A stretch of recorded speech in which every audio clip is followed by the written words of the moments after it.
Isang pinagpalang araw sa ating lahat.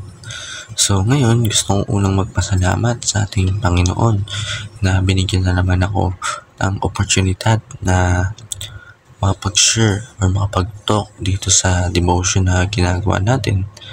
Makapag-share ng kanyang salita sa inyo na mga makakapanood nito at maging tulay sa inyo na yung mga salita ako'y magiging tulay para maintindihan nyo. So, ayun, ngayon is patuloy natin yung series na sinimulan natin na prayer, moving the hand of God. So, bigay ako ng example para mapaliwanag natin ng maayos. So, yung para tayong isang bata at yung isa naman is yung magulang, parents natin. So, yung bata, alam naman natin na humihingi ng mga kailangan nila, mga needs sa kanyang magulang. Kapag sinabi natin na, gusto ko ng ganito, di ba yung magulang natin dahil sa mahal tayo is sinusolusyonan or ginagawa nila ng aksyon. Ganun sa Panginoon. Pamagitan ng prayer, minumove niya yung hand niya para tugunan tayo. Para tugunan yung mga daing natin, mga panalangin. So sa Bible verse na tatalakayin natin ngayong araw, ito ang Luke chapter 18 verse 1 to 8. Ang sabi dito, sabihin natin sa Tagalog, isinalaysay ni Jesus sa isang talinghaga upang ituro sa kanila na dapat silang laging manalangin at huwag mawalan ng pag-asa. Sinabi niya, sa isang lungsod ay may isang hukom na walang takot sa Diyos at walang iginagalang na tao. Sa lungsod din na iyon ay may isang biyuda. Lagi siya pupunta sa hukom at sinasabi, bigyan po ninyo ako ng katarungan sa aking usapin. Tinanggihan siya ng hukom sa loob ng matabang panahon. Ngunit ang matagal ay hindi hukom sa sarili kahit ako'y walang takot sa Diyos. So, ayun yun yung hanggang sa 4 at ipagpatuloy natin. Kahit ako'y walang takot sa Diyos ay wala rin iginagalang na tao.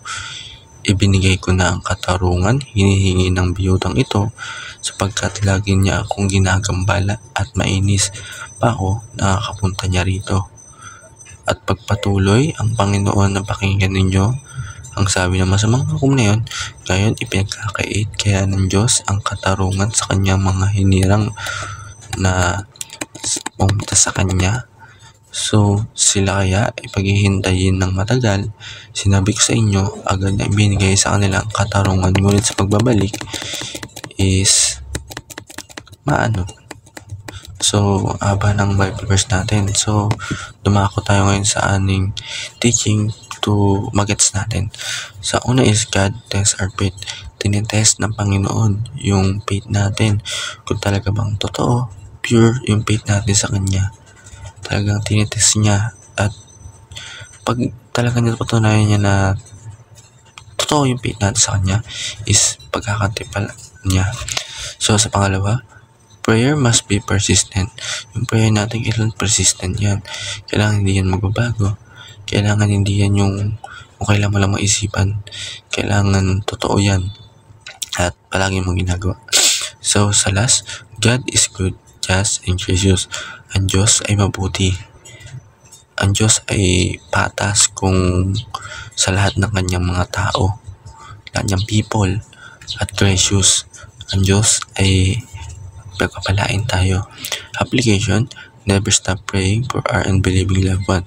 Huwag tayong huminto sa mga panalangin para sa mga tao na gusto natin, mga mahal natin, para sa sarili natin. Pray that God will touch every aspect of our life. Yun, magdasal tayo na ang Panginoon is pagpapalain tayo sa lahat ng aspeto ng ating buhay. So, be persistent until God answer. Yung kailangan huwag tayo tumigil at persistent tayo hanggang ang Diyos ay tugunan yung ating mga panalangin. So, yun, kailangan lagi tayo mag-pray at magtiwala sa Kanya. So, sa ating discussion, what hinder us to be persistent in prayer?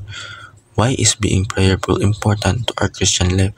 So, sa ating kasagutan, please comment sa ating baba sa comment section para mapag-share tayo ng ating Word of God.